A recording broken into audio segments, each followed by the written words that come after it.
এই পৃথিবীতে সব ভুলে গেলেও চলে, তো নিজেকে ভোলা ঠিক না। কোরআনুল কারীমের মধ্যে আল্লাহ তাআলা আমাদের প্রিয় নবী সাল্লাল্লাহু আলাইহি ওয়াসাল্লামকেই বলছেন, সরাসরি নবীজিকে বলছেন, ফাকাতিল ফি সাবিলিল্লাহ লা তুকাল্লাফু ইল্লা নাফসাক ওয়া হাররিদিল মুমিনিন। আল্লাহ তাআলা বলছেন যে বন্ধু, আল্লাহর পথে যুদ্ধ করতে গিয়ে জিহাদের ময়দানে যদি আপনার সাথে কেউ না থাকে, তবু আপনি একাই আল্লাহর পথে যুদ্ধ করেন। ফাকাতিল এক বচনের শব্দ, অর্থাৎ একাই আপনি লড়াই করবেন। এরপরে আল্লাহ বলছে লা তুকাল্লাফু ইল্লা নাফসা, মানে হলো এই পৃথিবীর সবার ব্যাপারে আপনি একটা না একটা অজুহাত দেখাইতে পারবেন। ছেলে এই কারণে শুনে নাই, আমার মেয়ে এই কারণে মানে নাই, আমার স্ত্রী এই কারণে আল্লাহ চিনে নাই, আমার সমাজ, আমার দেশ, আমার বাড়ি, প্রত্যেকের ব্যাপারে কোনো না কোনো অজুহাত হয়তো পেশ করতে পারবেন। কিন্তু লা তুকাল্লাফু ইল্লা নাফসাকা, আল্লাহ নবীজিকে সরাসরি বলছে আপনি কিন্তু শেষ পর্যন্ত আপনি নিজে মুকাল্লাফ, আল্লাহর সকল হুকুমের আদিষ্ট, আপনাকে কিন্তু আপনার নিজের হিসাব দিতে হবে। অর্থাৎ কেউ যদি আল্লাহর দ্বীন না মানে, তবু আপনাকে একা হলেও হিসাব দিতে হবে যে আপনি ইমান ইসলাম, আমার দ্বীন, আমার শরীয়ত কতটুকু মানছেন। তাহলে নবী সাল্লাল্লাহু আলাইহি সাল্লামকে আল্লাহ তাআলা বলছেন যে আপনি আপনার নিজের প্রতি শতভাগ নজর রাখবেন, নিজের প্রতি। ওয়া হাররিদিল মুমিনিন, আর সমস্ত মুমিনদেরকে উৎসাহিত করতে থাকুন আল্লাহর পথে। বাকি নিজের ব্যাপারে ঈমান, আমল, হালাল হারাম, আদেশ নিষেধ, আল্লাহর হুকুমের ব্যাপারে এক জাররা পরিমাণও কোনো রকমের অবহেলা করবেন না। কোরআনুল কারীমের মধ্যে আল্লাহ তাআলা বলছেন, ইয়া আইয়ুহাল্লাযীনা আমানু আলাইকুম আনফুসাকুম, হে ঈমানদারগণ, তোমরা প্রত্যেকেই নিজেকে আঁকড়িয়ে ধরো। অর্থাৎ তোমার নিজের ঈমান, আমল, আখিরাত মজবুতভাবে আঁকড়িয়ে ধরো, এই ব্যাপারে খামখেয়ালি করো না। আল্লাহ তাআলা বলছেন, ইয়া আইয়ুহাল্লাযীনা আমানু কু আনফুসাকুম ওয়া আহলিকুম নারা, হে ঈমানদারগণ, তোমরা সকলেই নিজেকে বাঁচাও এবং তোমাদের পরিবারের সদস্যদেরকে বাঁচাও জাহান্নামের আগুন থেকে। আলাদা করে বলছে নিজেকে বাঁচাও, আলাদা করে বলছে পরিবারের সদস্যদেরকে বাঁচাও জাহান্নামের আগুন থেকে। অর্থ হলো, যদি কখনো এমন হয় যে তোমার পরিবারের সদস্যরাও তুমি বাঁচাইতে পারলা না, তবুও নিজেকে আলাদা করে বলে রাখছে তোমার নিজেকে হলেও জাহান্নামের আগুন থেকে বাঁচাও। কোরআনুল কারীমে আল্লাহ বলছেন, ওয়া'মুর আহলাকা বিস-সালাহ ওয়াসতাবির আলাইহা, আপনি আপনার পরিবারের সদস্যদেরকে নামাজের আদেশ করুন এবং নিজেও ওয়াসতাবির আলাইহা, নামাজের উপরে নিজে মজবুত থাকুন। তাহলে এই কথার দ্বারা স্পষ্ট বোঝা গেল যে নিজেকে ভুলে যাওয়া, নিজেকে ভুলে যাওয়া, আমার ঈমান, আমার আমল, আমার আখিরাত, আমার হালাল হারাম, আমার পাক নাফাক, আমি আল্লাহর হুকুম, আদেশ নিষেধ, এটা ভুলে যাওয়া, এটা নিতান্ত বোকামি আর আহমকি ছাড়া আর কিছু না। নবীজি সাল্লাল্লাহু আলাইহি সাল্লামের একজন বিখ্যাত সাহাবী ছিলেন হুযায়ফা রাদিয়াল্লাহু তাআলা আনহু। তিনি একদিন নবীজিকে জিজ্ঞেস করছিলেন, ইয়া রাসূলুল্লাহ, জীবন চলার পথে যদি আমি আল্লাহর পথে চলতে গিয়ে যদি কাউকে না পাই, তখন আমি কি করব? আল্লাহর নবী সাল্লাল্লাহু আলাইহি ওয়াসাল্লাম বলছেন, ওয়ালাউ আনতা আদা বিআসলি শাজারাতিন হাত্তা ইউদরিকাকাল মাউত ওয়া আনতা আলা যালিক, তুমি প্রয়োজনে মৃত্যু আসা পর্যন্ত একা গাছের গোড়ালি শিকড় মারির দাঁত দিয়া কামড়াইয়া ধরে রাখবা, তবুও তুমি আল্লাহর দ্বীনের উপরে একাই। তাহলে এই জন্য আমি প্রথমে কথাটা বললাম। বয়স্ক বাবা আপনাদেরকেও বলি, প্রিয় নওজোয়ান তোমাদেরকেও বলি, নওজোয়ান সাথী, তোমরা ইদানিংকালে এই 14, 16, 18, 20, 22 বছরের কিশোর ছেলে, যুবক ছেলে, তোমরা কোনোভাবেই এটা বুঝতেছো না যে তুমি তোমাকে বরবাদ করছো। এতটুকু আত্ম উপলব্ধি, এতটুকু বুঝ, অনুভূতি যদি না থাকে, প্রিয় সন্তান, প্রিয় ভাই, এটা কোনো মানুষ না, এ কোনো সুস্থ স্বাভাবিক মানুষ না। আমি ইচ্ছে করে নিজেকে আল্লাহর নাফরমানির উপরে জাহান্নামের আগুনের দিকে নিজেকে ঠেলে দিচ্ছি, এটা কোনো সুস্থ স্বাভাবিক মানুষের পরিচয় হইতে পারে না। এজন্য তোমার এতটুকু উপলব্ধি যদি না থাকে যে আমি কি করছি, সারা দিন রাত, দিনের পর দিন, সপ্তাহের পর সপ্তাহ, রাত ভোর হয়, দিন সন্ধ্যা হয়, অথচ আমি করছিটা কি, এদ্দুর যদি বুঝ না হয়, দোস্ত আমার, ওটা বিবেকবান কোনো মানুষ না, ও সুস্থ স্বাভাবিক কোনো মানুষ না, হয় পাগল, নয় মাতাল, নয় মানুষের চাইতে নিকৃষ্ট কোনো প্রাণী। ও কোনো জন্তু জানোয়ারের অন্তর্ভুক্ত ছাড়া আর কিছু না। তোমরা আমার এই কথাটা ইনসাফের সাথে কল্পনা করো। একজনই ভাইব, আমি কোনো ভোটের জন্য আসি নাই যে সকলের সমর্থন আমার দরকার, আমি সবার সমর্থন চাইতে আসি নাই, আমি আখিরাতের কথা বলতে আসছি। অতএব কোনো এক আল্লাহর বান্দার কলিজায় যদি ফিকির হয়, যথেষ্ট, এতটুকুই চলবে। আমি প্রত্যেক দিন এটাকে বলে নেই। আমার কথা হলো, ভাই, এতগুলো নওজোয়ান মাশাআল্লাহ তোমরা আসছো, তোমরা ইনসাফ করো। 365 দিন খোদার এক বছরে যে কোনো দিন ফজরের নামাজ পড়লা না, তুমি মুসলমান কিভাবে?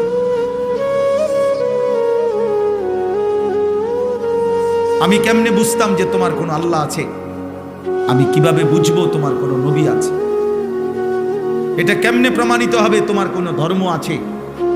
এটা কিভাবে প্রমাণিত হবে তোমার কোনো কিতাব আছে? তুমি মুসলিম সম্প্রদায়ের অন্তর্ভুক্ত। 365 দিনে কোনো দিন মনে পড়লো না, কেউ তোমারে মনে করাইলো না যে মুসলমানের উপরে ফজরের নামাজ ফরজ। আমার বাড়ির একজন চাচা, মানে আমার বাবার চাচাতো ভাই, আজকে সকালবেলা ফজরের নামাজের জন্য উঠছে। ফজরের নামাজের উইটা অজু করতে বসছে, ঘুরাইয়া পড়ছে, ফজরের নামাজের জামাতের আগ মুহূর্তে ইন্তেকাল করছে। দোস্ত আমার, প্রতিটা রাত তোমার জন্য আমার জন্য ভোর হবে, এর কোনো নিশ্চয়তা নেই, এর কোনো নিশ্চয়তা নেই। প্রতিদিন এভাবে পৃথিবী থেকে রাতের অন্ধকারে মানুষ মৃত্যু হয়, দিনের আলোতে মানুষের মৃত্যু হয়। এই রাত অসংখ্য ব্যক্তির জন্য আগামীকালকের ভোর আনবে না। আগামীকালকের দিন অসংখ্য ব্যক্তির জন্য রাত আনবে না, রাত আনবে না।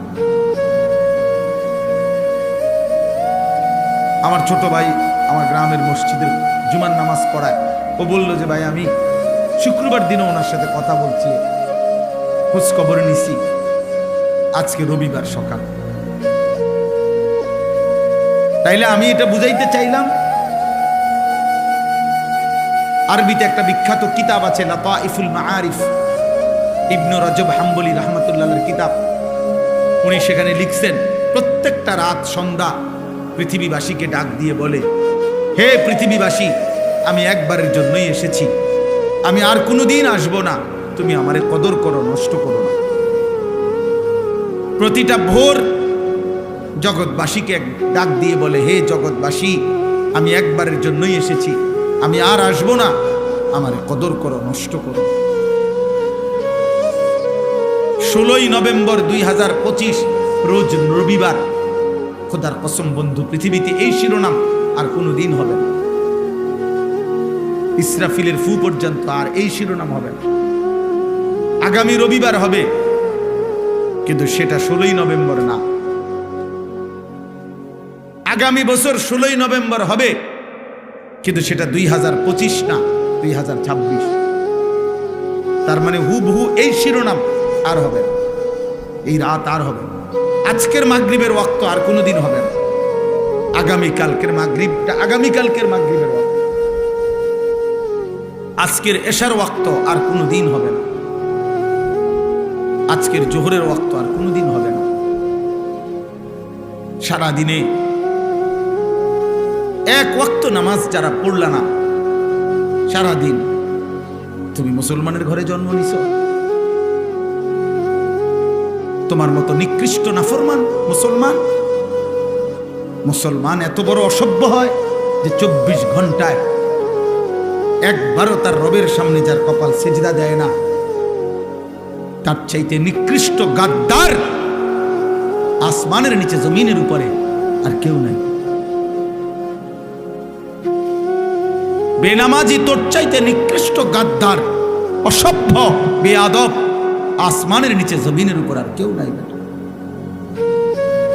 ভোরের কুত্তা তোকে দেখে লজ্জা পায়, সকালের কুত্তা, ভোরের কুত্তা আল্লাহকে বলে, আল্লাহ প্রথম নজর যেন কোনো বেনামাজির উপরে না পড়ে।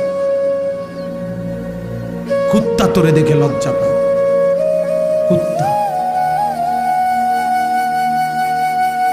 সমবয়সী কিছু অসৎ দুষ্ট, তোমার সমবয়সী কিছু চরিত্রহীন সারা বাস্তব তোমরা দেখো, যারা মোবাইল, নারী, ছবি আর এই চুলের এই বেহুদা মুশরিকের ফ্যাশন নিয়ে ঘুরো, তোমার সামান্য কিছু বন্ধু সমবয়সী ছাড়া খোদার কসম এই কায়নাতের কোনো কেউ তোমার দিকে তাকায় না। এই পৃথিবীর কোনো মানুষ, কোন ভাগ মানুষ বিবেকবান তোমার মতো লম্পটের দিকে, চরিত্রহীনের দিকে, নারী, ছবি আর জিনার ব্যভিচারের দৃশ্য রাতভর উলঙ্গ ছবি নিয়ে যে পড়েছিলা, সকাল 8টা বাজে 9টা বাজে যেই জানোয়ার ঘুম থেকে উঠলা, তোমার দিকে ওই বাস্তব জানোয়ার যেটা কুত্তা, ওইটাও দেখেন। যদি ইনসাফ থাকে তো তুমি দেখো,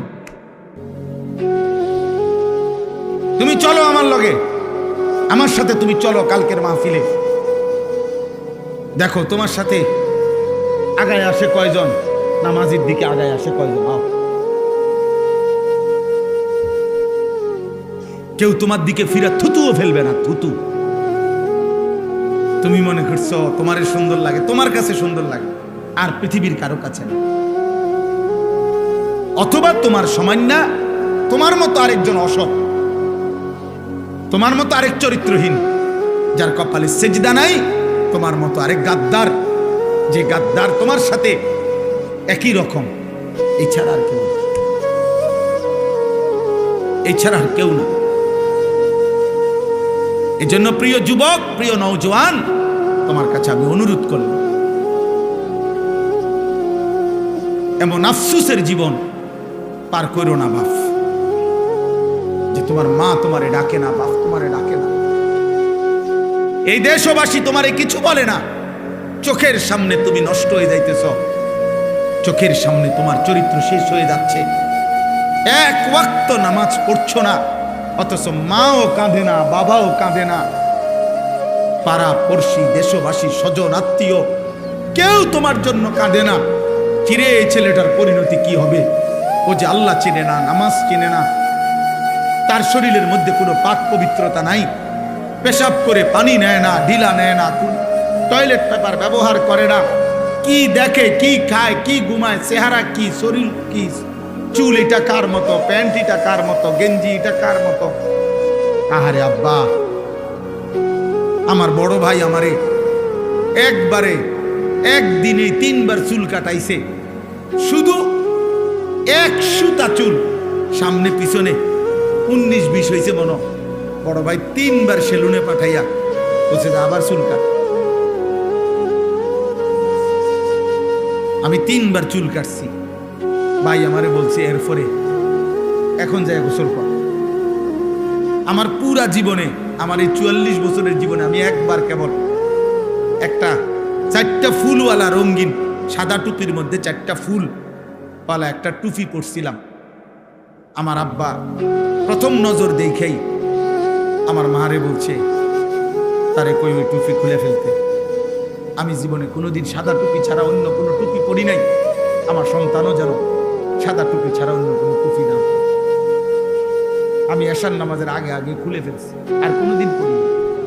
সেই ছোটবেলার কমপক্ষে 1997 সালে বা 98 সালে হবে আমার বাবার সেই স্মৃতি।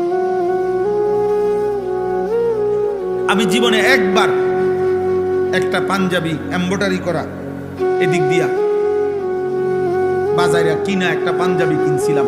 কিনা 4তলা হোস্টেলে থাকতাম, নিচে নাইমে আসছি।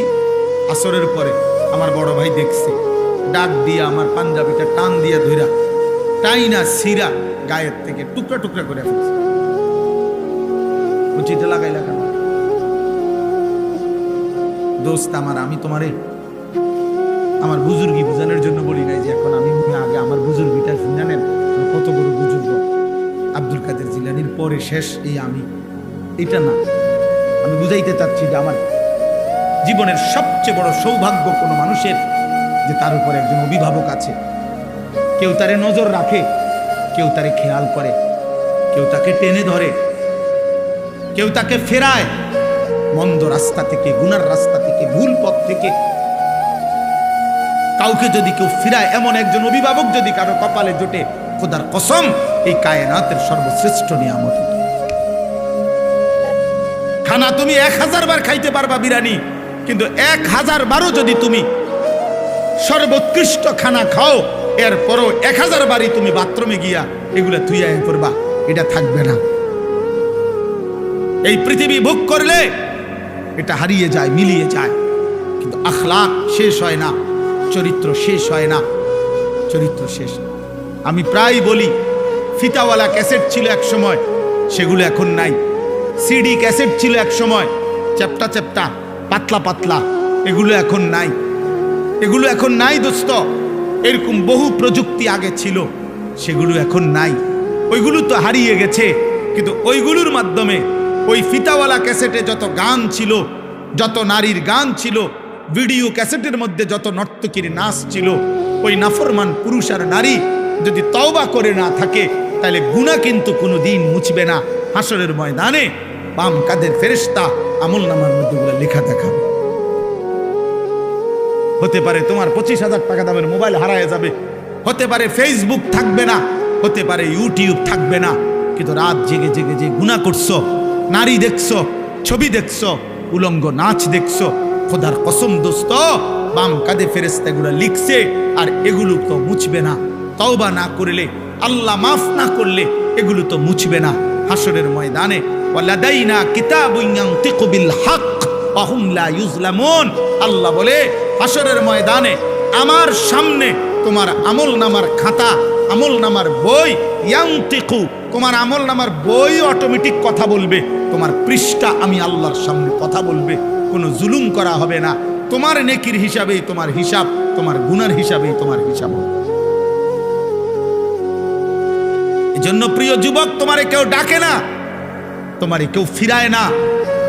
তোমার নারী, ছবি, মোবাইল, গান, বাদ্য, নৃত্য, অস্থিরতা, বেহায়াপনা, চুল, চেহারা মুশরিকের মতো কেউ তোমারে ডাকে না, বলে না, কিছু বলে না।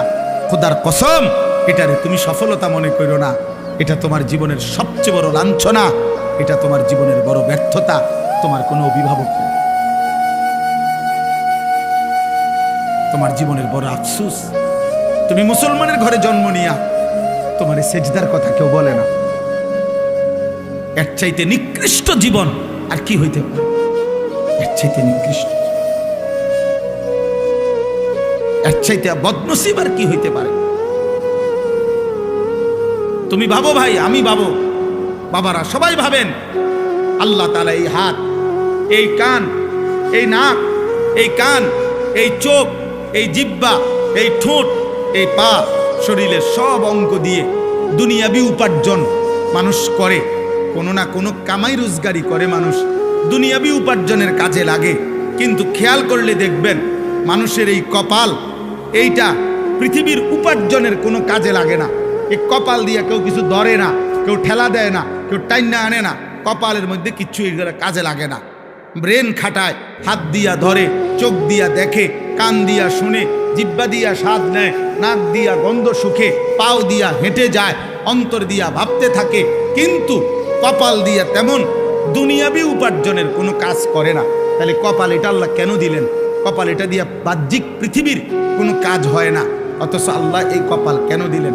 খোদার কসম, আল্লাহ বলছে, বান্দা সারা অঙ্গ দিয়ে তুমি দুনিয়া সাজাও, কপাল শুধুই আমি আল্লাহ সেজদার জন্য বানাইছি। কপাল শুধুই সেজদা দিলা। এজন্য কপালকে আল্লাহ বানাইছেনই সেজদার জন্য। এজন্য সেজদা কাকে বলে তুমি জিগাও, তোমরা নওজওয়ান আলেমকে জিগাও, সেজদাই বলে কাকে? ওয়াদউল জাবহাতি আলাল আরদ, জমিনের উপরে কপাল রাখা, এটারে কয় সেজদা। সেজদা মানেই হলো কপাল রাখা। কোথায় বলে না, কোথায়?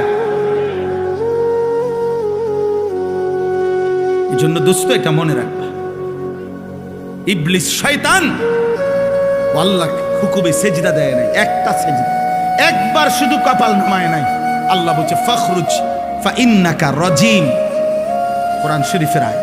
আল্লাহ বলছে বের হ বেঈমান, বাইরো বাইরো থেকে আজকের থেকে, ফাইন্নাকা রাজিম, ইবলিস আজকের থেকে তুই অভিশপ্ত। রাজিম, রাজিম আউযু বিল্লাহি মিনাশ শাইতানির, বলে না রাজিম। ফাইযা ক্বরা'তাল কুরআন ফাস্তাইজ বিল্লাহি মিনাশ শাইতানির রাজিম। আল্লাহ বলছে রাজিম, তুই সেজদা দিলি না, এই বেঈমান, আল্লাহ বলছে তুই অভিশপ্ত। অভিশপ্ত মানে কি জানো?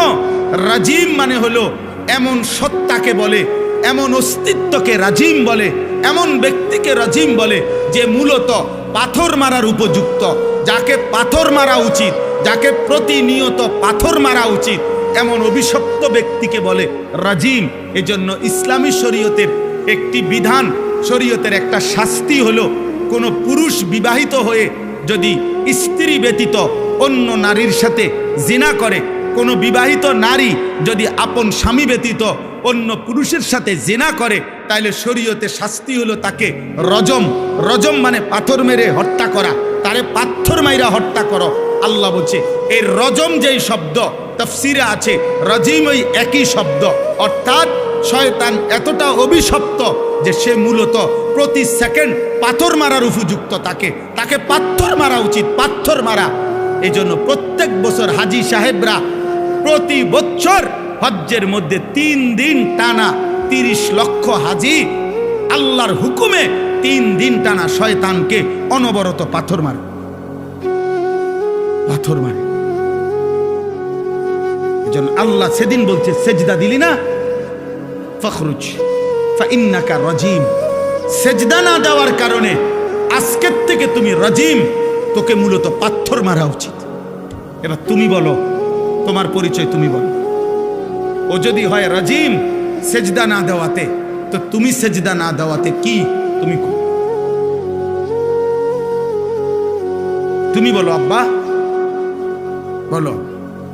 চুল ফিরাও, হ্যাঁ ভইয়া ভইয়া কেবল চুল ফিরাও, তোমারে বেঈমানে মাতাল বানায়া প্রতিবন্ধী বানায়া দিছে। তুমি এইখানে, এখন এখানে যদি আমি একটা ছেলেরে দাঁড় করাই, কোনো এক মানুষ যদি এখানে দাঁড়াইয়া হে যদি তার বাম হাতটা এরকম করে, মনে করো 5 মিনিট যদি এরকম করে, বাকিরা কি বলবে? পাগল এরকম করে বলবে কি না? তো তুমি কে চুলের এরকম করো? তুমি যে একটু পর পর চুলের এমন করো, তো তুমি পাগল না ছাগল? হ্যাঁ, তুমি মাতাল না, তুমি প্রতিবন্ধী না, তো ভালো ডাক্তার দেখাও না কেন? বলো না আব্বা, এটা ফ্যাশন কিভাবে হয়? এটা ফ্যাশন হইতে পারে কিভাবে? একজন সুস্থ ছেলে বলো যেটা ফ্যাশন হইতে পারে? এত বড় ফালতু কাজ ফ্যাশন হয় কি? এই জন্য আমি অনুরোধ করলাম, আজকে দুশ্মন, আমার কথা আমি এই দুইটা আয়াতের তর্জমা বলতে চাই। এটা হলো মূলত বাস্তবতা। এটা বাস্তবতা। এটা আজকে বেঈমান তোমাদের কাছে এই বড় মোবাইলগুলা তুলে দিয়া সমস্ত কিশোর বয়সী যুবক তোমাদেরকে নেশাগ্রস্ত বানায়, মাসহুর জাদুগ্রস্ত করে দিছে। তোমাদেরকে বলে দিছে মোবাইল এটা হাতে রাখবা, তোমার টাকা দিয়ে এমবি ঢুকাইয়া চার্জ দিয়া রেডি রাখবা মোবাইল। আর এবার তোমাকে মোবাইলটা তোমার হাতে থাকবে, তোমার চুল কাটবা ডিজাইন আমরা মুশরিকরা দেব, তোমার প্যান্ট আমরা বেঈমান দেব, তোমার গেঞ্জির ডিজাইন আমরা বেঈমান দেব, তোমার রুচি, তোমার পছন্দ, তোমার হাসি, তোমার চলার স্টাইল, তোমার কথাবার্তার স্টাইল সব কিছু আমরা মুশরিকরা দেব। তোমার মোবাইলে পৌঁছে যাবে, তুমি ওইটা দেখবা আর ওই আলোকে নিজেকে সাজবা, পরিচয় দিবা তুমি মুসলমান। আর চাল চলন আর আখলাকে হবা তুমি হয় ইহুদি, নয় খ্রিস্টান, নয় মুশরিক, নয় মুরতাদ, নয় বেঈমান।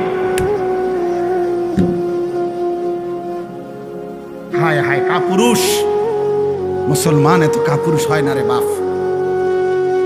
মুসলমান যুবক হিসাবে কলঙ্ক। তোর মতো কাপুরুষ মুসলিম যুবক না হলে ভালো ছিল, যার রক্তে ইমান জাগে না, কলিজায় যার ইমান জাগে না। বেঈমান আমাদেরকে নিয়ে নাচে, ফুর্তি করে। একবার কয় চুল এদিকে ফিরা, মুসলমানের যুবক কহ ফিরাইলাম। আবার কয় না এবার এদিকে ফিরা, না এবার এদিকে ফিরাইলাম। আহা, এ তো কাপুরুষের পরিচয়, এ তো আত্মমর্যাদাহীন পুরুষের পরিচয়। এই জন্য এই বন্ধুর কথা যদি শুনো, এই ভাইয়ের কথা যদি মনে থাকে, আমি যদি কোনোদিন আর বলতে না পারি, আজই বললাম, এমন মুশরিকের চুল তোমরা রাখো না।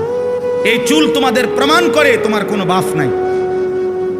হ্যাঁ হ্যাঁ, কারণ তোমার বাবার সাথে তোমার কোনো সম্পর্ক নেই। তোমার বাবার চুল এমন না, তোমার বাবার চলাফেরা এমন না। এই মুশরিকের চুল প্রমাণ করে তোমার কোনো আল্লাহ নাই, তোমার কোনো নবী নাই, তোমার কোনো ধর্ম নাই। তোমার ধর্মই তোমার মোবাইল, তোমার সব কিছু তোমার মোবাইল। আফারাআইতা মান ইত্তাখাযা ইলাহাহু হাওয়াহু। আল্লাহ কোরআনে বলছে, হে নবী আপনি দেখেন ওই নাফরমানদের যারা তাদের মনের ইচ্ছাকেই নিজের খোদা বানিয়ে ফেলেছে। কোরআন শরীফের আয়াত, আফারাআইতা মান ইত্তাখাযা, যে তার নিজের হাওয়া, নিজের মনের চাহিদাকে নিজের খোদা বানিয়ে ফেলেছে। আল্লাহ বলছে, আমি তোরে ওয়াদা দিলাম, ওয়া আদাল্লাহুল্লাহু আলা ইলমিন, আমি তার ইচ্ছে করে, আমি আল্লাহই তাকে পথভ্রষ্ট করে দেব। মনের চাহিদার ধারাবাহিক অনুসরণ করিলে আল্লাহর ওয়াদা আছে। আল্লাহ বলছে, একদিন আমি তাকে এমন পথহারা করে দেব, আর কোনো দিন সে পথ পাবে, আর কোনো দিন না, আর কোনো দিন না। ওয়াখাতামা আলা সামঈহি ওয়া কলবি, আমি তার কানে এবং তার অন্তরে মোহর মেরে দেব। ওয়া জাআলা আলা বাসারিহি গিশাওয়া, আমি তার চোখের সামনে পর্দা ফেলে দেব। কানও বন্ধ, দিলও বন্ধ, চোখের সামনে পর্দা। ফামান ইয়াহদিহি মিন বাদিল্লাহ, আল্লাহ বলে, বন্ধু বলেন তো এবার এই নাফরমানকে আমি আল্লাহকে বাদ দিয়ে এবার হেদায়েত দিবে কে? আল্লাহ যদি কারো কান বন্ধ করে দেয়, চোখ বন্ধ করে দেয়, দিল বন্ধ করে দেয়, প্রিয় বন্ধু এবার হেদায়েত দিবে কে? এবার তোমারে বাঁচাবে কে? এবার আলোর পথ দেখাবে কে? 365 দিন, বছরের পর বছর, দিনের পর দিন যারা নামাজ পড়েন না, এই বয়স্ক বাবা, মাঝ বয়সী 30 বছর ধরে সুদ খান যারা, কিস্তি নেন, 40 বছর ধরে যারা বিড়ি খাইতেছেন, সিগারেট খাইতেছেন, বছরের পর বছর ধরে যারা বৃদ্ধ বয়স হয়ে যাওয়ার পরেও টেলিভিশনে চা দোকানে বসে বসে নাচ গান নর্তকীর ছবি দেখেন, নাটক সিনেমা দেখেন, যেই সমস্ত মায় বোনেরা 20 বছর 30 বছর ধরে বেপর্দা চলতেছে, কথায় কথায় বছরের পর বছর গালি দিচ্ছেন, হারাম রোজগার করছেন, 2 নম্বরই উপার্জন করেন, ওজনে কম দেন, 2 নম্বরই ব্যবসা করেন। এই নাফরমান যদি আল্লাহর কোনোদিন না ফিরায়, আল্লাহ যদি সিদ্ধান্ত নেয় যে ঠিক আছে নাফরমান, ভাত খা, ঘুম যা, পেশাব কর, যৌন চাহিদা পূরণ কর, বাচ্চাও হইব, ঘুমও আসবে, ভাতও খাইতে পারবা, বিল্ডিং দালানো হবে, কিন্তু আখেরাত আর দেব না, জান্নাত আর দেব না, কি হবে সেদিন?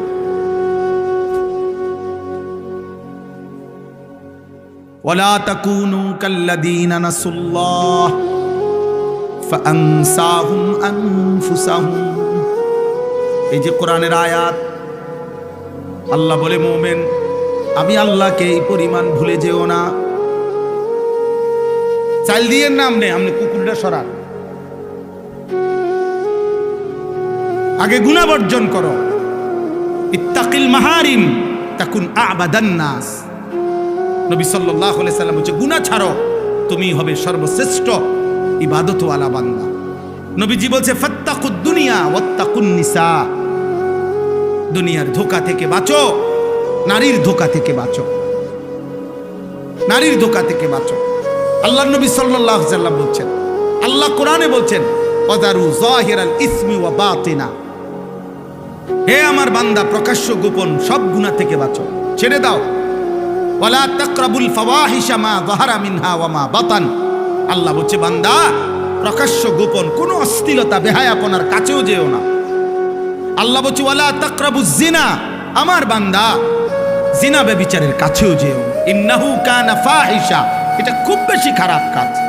এই যুবক, নারীর এই অসভ্য প্রীতি, নারীর এই আকর্ষণ, এই মোবাইল নারীর ছবি, অশ্লীল দৃশ্য, হারাম এই ছবি, খোদার কসম এটা ছবি না, মোবাইলের ওইটা নারী না, মোবাইলের ওইটা নারীর ছবিও না, এটা নারীর ছবির ছায়া। মোবাইলের ওটা নর্তকী না, ওটা নর্তকীর ছবিও না, নর্তকীর ছবির ছায়া। ছায়ার সাথে প্রেম হয় না, ছায়ার সাথে ভালোবাসা হয় না, ছায়ার সাথে রাত কাটায় না, ছায়ার সাথে জীবন নষ্ট করে না কোনো বেউকুফ বোকা মূর্খ ছাড়া আর কারোর জন্য এটা সাজে না। এই জন্য মোবাইলের এটা ছায়া, ছায়া, এটা নারী না। সিনেমা নাটকের এটা ছায়া, এটা নারী না। ছবি ওরা, এটা ছায়া, এটা ছায়া।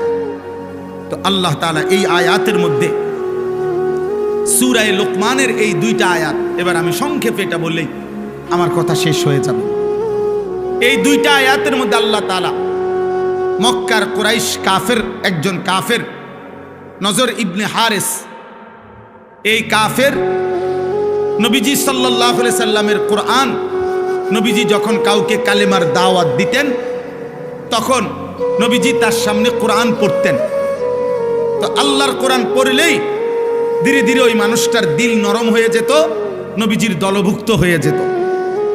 তো মক্কার কুরাইশরা বারবার ভাবত যে মুহাম্মদ এবং তার অনুসারীদের উপরে আমরা জুলুম অত্যাচার করি, কত গালিগালাজ করি, আমরা মুহাম্মদের অজান্তে আমরা লোকদেরকে বুঝাই, কিন্তু এই কোরআনের সামনে কোনো কিছুই টিকে না। মুহাম্মদ যখনই কোরআন পড়ে মানুষগুলোর দিল নরম হয়ে যায়, মানুষ তার দলভুক্ত হয়ে যায়। সুবহানাল্লাহ। তো এই মক্কার কাফেররা বলল, আহারে আমাদের কাছে তো কোরআনের বিপরীত কিছু নাই, যেটা দিয়া মুহাম্মদের কালেমার দাওয়াত ঠেকাবো, এটা তো নাই আমাদের কাছে।